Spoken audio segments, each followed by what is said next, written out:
Halo Ya, Pak Zakir. ya Mbak. Assalamualaikum Oke, monggo Pak. Screen saya serahkan pada Bapak.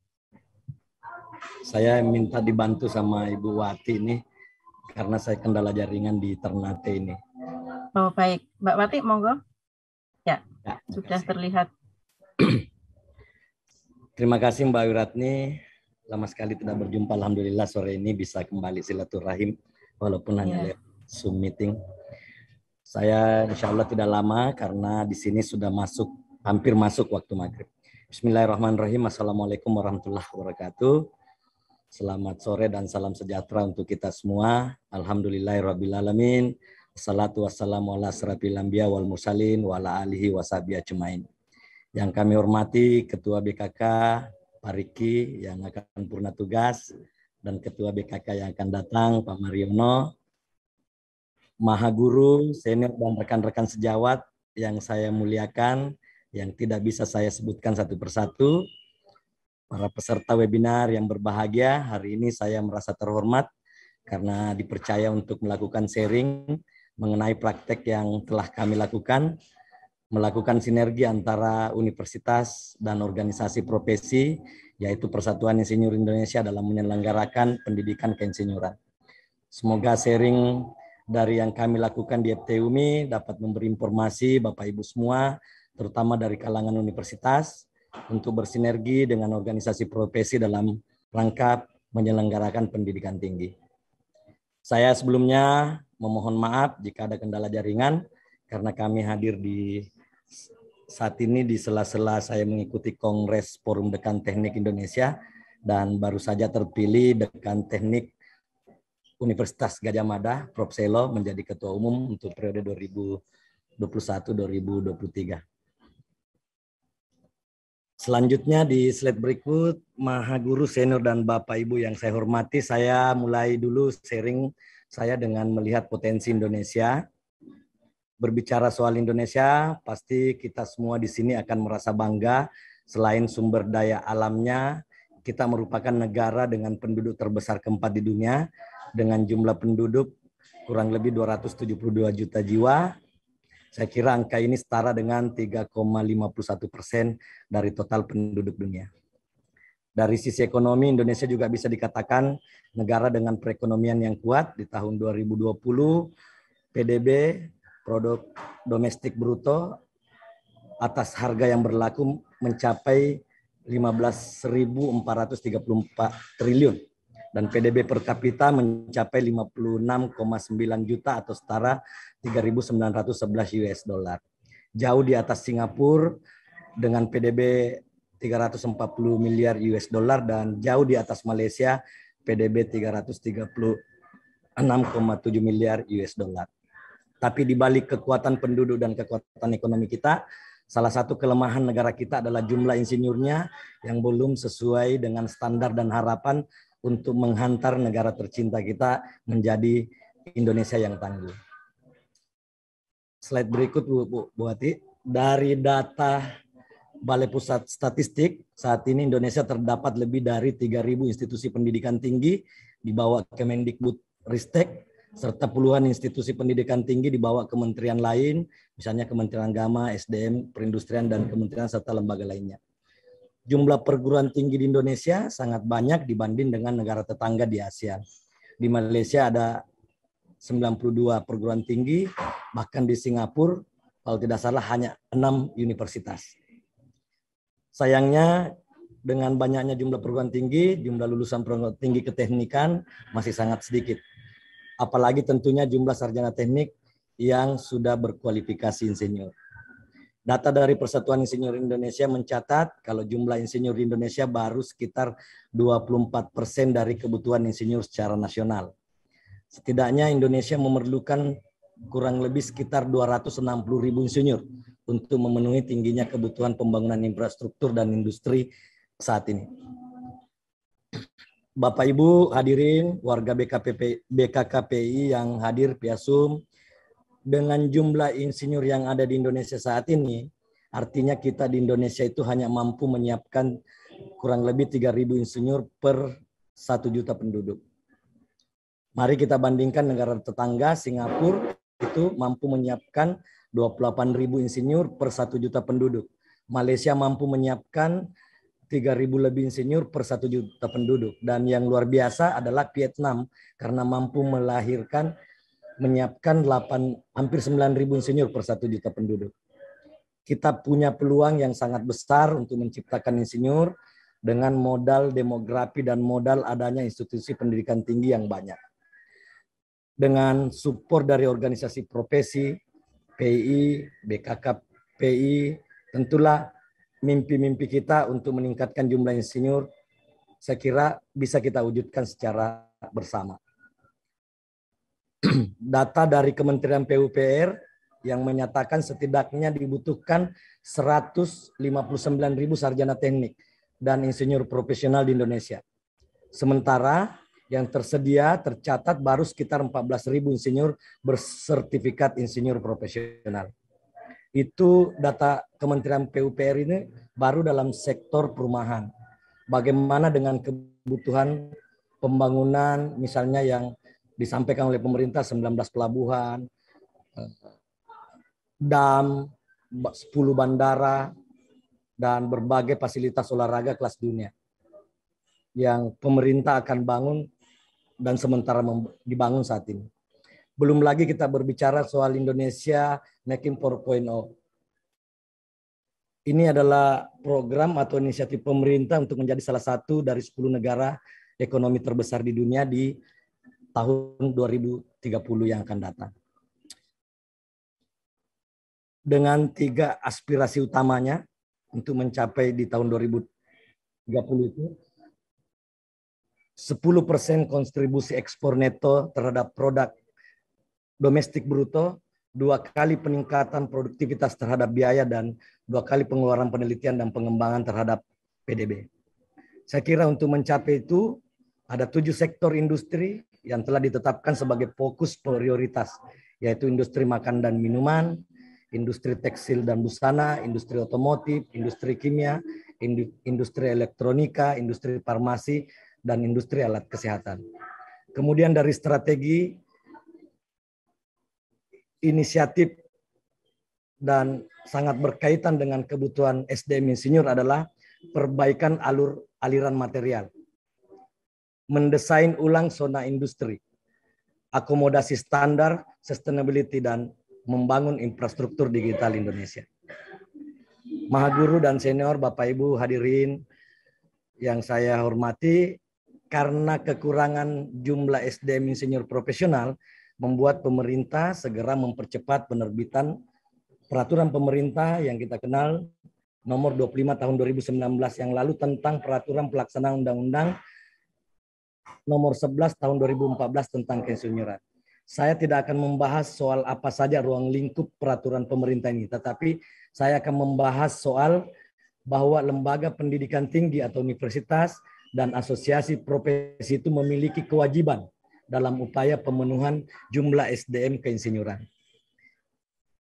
Dalam peraturan pemerintah ini dikatakan bahwa sebelum seseorang dikatakan sebagai insinyur, mereka harus telah menyelesaikan pendidikan keteknikan dan selanjutnya menempuh jenjang pendidikan bernama program profesi insinyur. Kenapa demikian? Hal ini agar nantinya insinyur yang lahir dari pendidikan profesi memiliki kualifikasi yang standar dan mampu memberi solusi bagi permasalahan keinsinyuran yang muncul dalam profesinya. Baik itu dalam merancang proyek, mengeksekusi proyek, ataupun menyelesaikan problem masyarakat yang hanya mampu diselesaikan oleh seorang insinyur. Menurut PP yang tadi saya sebutkan, seorang insinyur akan dihasilkan oleh program profesi insinyur, baik melalui PSPPI pada program reguler maupun melalui rekognisi pembelajaran lampau bagi alumni sarjana teknik yang sudah memiliki masa kerja keinsinyuran minimal 4 tahun. Seperti itu yang kami terapkan. Bapak, Ibu, dan hadirin peserta konvensi, gelar profesi insinyur diberikan oleh perguruan tinggi penyelenggara program profesi insinyur dalam aktivitas sehari-harinya. Dalam pelaksanaannya, perguruan tinggi bekerja sama dengan berbagai organisasi profesi, terutama PI. Bentuk kerjasama antara universitas atau perguruan tinggi dan PI bersifat sinergis saling mengisi dan saling menguatkan. Bapak Ibu, seorang yang akan melakukan praktik keinsinyuran harus memiliki surat tanda registrasi insinyur yang dikeluarkan oleh Persatuan Insinyur Indonesia, dan untuk memperoleh STRI seseorang harus memiliki gelar insinyur melalui program studi program profesi insinyur. Bapak Ibu yang berbahagia, saya sedikit ingin berbagi pengalaman kami mengelola PSPPI. Dari pengalaman kami, Indonesia bisa mengejar ketertinggalan dalam hal pemenuhan SDM insinyur. Program profesi insinyur kami di Fakultas Teknologi Industri UMI, rata-rata kami melahirkan 100 insinyur dalam setiap angkatan. Saat ini sudah 10 angkatan sejak 2017 dengan jumlah lulusan kurang lebih 1.406 insinyur. Seorang alumni insinyur luaran PSPPI sudah kami daftarkan secara otomatis sebagai anggota PI. Proses dan pembelajaran pada PSPPI kami arahkan agar alumni insinyur begitu lulus selanjutnya dapat memperoleh sertifikat insinyur profesional, yaitu sebagai insinyur profesional pratama atau insinyur profesional madya atau insinyur profesional utama. Data kami dari 1.406 alumni PSPPI FT UMI yang memperoleh IPP 65 orang, IPM 404 orang, IPU 56 orang, dan Asian Engineering 170 orang, sisanya sementara berproses. Perlu saya jelaskan sedikit bahwa IPP adalah orang yang telah berpengalaman di bidang keinsinyuran selama 3-6 tahun dan mampu melaksanakan kerja profesi keinsinyuran secara mandiri. Sementara IPM adalah orang yang telah berpengalaman di bidang keinsinyuran selama 8-12 tahun dan mampu melaksanakan kerja profesional keinsinyuran sepenuhnya secara mandiri. Sementara IPU adalah orang yang telah berpengalaman lebih dari 12 tahun, mampu melaksanakan kerja profesi keinsinyuran yang sangat khas dan sangat rumit dan memimpin tim insinyur profesional antar kejuruan dan disiplin. Sehingga dengan melalui kerjasama yang erat dengan PII, kami dapat mendorong sepenuhnya agar alumni kami dapat bersertifikat IP. Kami juga mendorong dan memfasilitasi agar alumni PSPPI yang memperoleh IPM dapat bersertifikat Asian Engineering melalui rangkaian kegiatan pada organisasi APO. Dengan sertifikat Asian Engineering ini kami ingin membantu agar lulusan PSPPI untuk lebih memiliki mobilitas dan insinyur tersebut bisa bekerja di negara tetangga dengan mendapatkan pengakuan berupa kesamaan standarisasi kompetensi. Bapak Ibu, foto pada slide berikut ini merupakan salah satu contoh tanda registrasi insinyur yang wajib dimiliki oleh insinyur Indonesia sebagai bukti bahwa mereka telah memiliki standar kompetensi untuk melakukan praktek keinsinyuran. Sertifikat kompetensi insinyur, saya ulangi lagi, diperoleh setelah lulus uji kompetensi yang dilakukan oleh lembaga sertifikasi profesi yang ada di PI dan sesuai dengan ketentuan peraturan perundang-undangan. Dan sertifikat kompetensi insinyur ini berlaku untuk jangka waktu 5 tahun yang nantinya harus selalu diperbaharui. Kenapa? Agar insinyur tersebut terbarukan lagi kompetensinya sesuai dengan perkembangan dan kebutuhan pembangunan. Kami melalui forum terhormat ini ingin memberi apresiasi yang setinggi-tingginya kepada BKKPI yang terus-menerus memberi dorongan. Ini bentuk sinergi yang luar biasa dan selalu memberi support yang luar biasa kepada kami, di mana secara khusus Teknik Kimia FT UMI adalah prodi Teknik Kimia pertama di Indonesia Timur yang lahir sejak 1987 dan bahkan sampai saat ini belum satu pun perguruan tinggi negeri di Indonesia Timur yang memiliki prodi Teknik Kimia. Dan alhamdulillah berkat pendampingan secara berkesinambungan oleh BKKPI kami masih bisa terus eksis. Bahkan sejak 2005 kami telah memiliki prodi S2 Teknik Kimia. BKKPI juga pada tahun 2018 lalu saat Forum KPO di Singapura telah mengusulkan kami sebagai salah satu penerima penghargaan tertinggi keinsinyuran yaitu honorary member. Tentu ini menjadi cambuk bagi kami untuk terus berikhtiar melakukan kreativitas dan inovasi serta agar kami tetap mampu mempertahankan eksistensi di tengah belum berkembangnya industri kimia di Indonesia Timur dari hulu ke hilir. Dan pada tahun 2017 lalu, dari Museum Rekor Indonesia, MURI Indonesia telah memberi apresiasi kepada kami sebagai perguruan tinggi pertama di Indonesia yang melahirkan insinyur sesuai Undang-Undang Nomor 11 Tahun 2014 tentang keinsinyuran. Dan terbaru adalah penghargaan dari PI Pusat sebagai pelopor pendidikan profesi insinyur di Indonesia dan upaya membangun profesi keinsinyuran di Indonesia Timur yang diserahkan oleh Ketua Umum PI pada tanggal 24 Oktober 2021 lalu. Sekali lagi, terima kasih atas semua apresiasi dan support selama ini.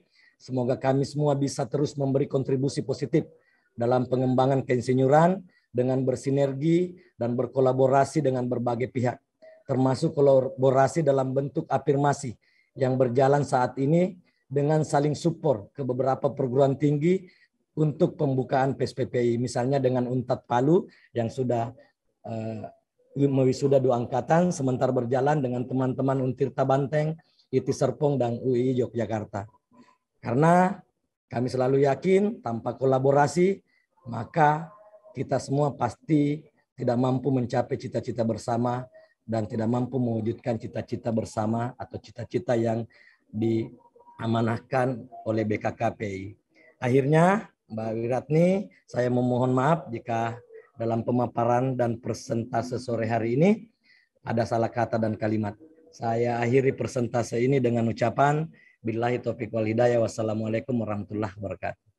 Waalaikumsalam warahmatullahi wabarakatuh. Terima kasih banyak Pak Zakir. Ini sangat menginspirasi bahwa di Indonesia Timur yang tentunya tantangannya jauh lebih besar daripada yang di sisi barat ya Pak Zakir. Tapi ini Umi membuktikan bahwa dengan dukungan PKKPII hambatan itu tadi meminjam istilah Pak Tatang, saya senang banget dengan istilah melandaikan rintangan itu tadi ya Pak ya, dengan bantuan dari BKKPI. Nanti akan digali lebih lanjut Pak dalam sesi tanggapan maupun tanya jawab, jadi mudah-mudahan Pak Zakir masih bisa join ini nanti untuk setelah paparan dari Pak Idral. Matur nuwun Pak Zakir.